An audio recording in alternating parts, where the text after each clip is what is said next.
Hello, hello, hello.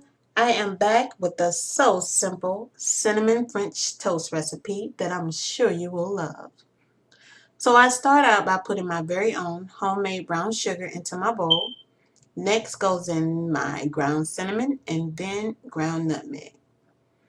Now I'm going to combine these three ingredients before gradually pouring in my almond milk. Now I have tried several ways mixing the wet ingredients with the dry ingredients, and have found that whisking it like this actually works better because it evenly distributes the dry ingredients throughout the milk. And this mix is so delicious. You can literally drink it just like this.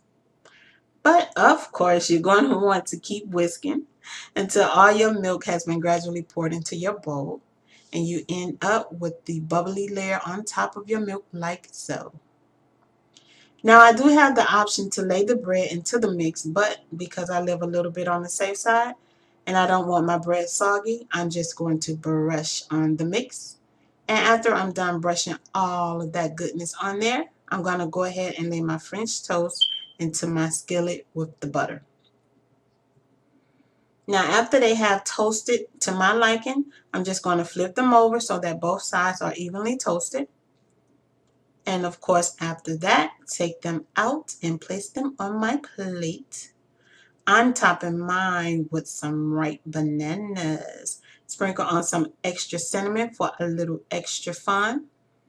Go ahead and pour on that delicious maple syrup, and it is a wrap from there. The link is in the description box below.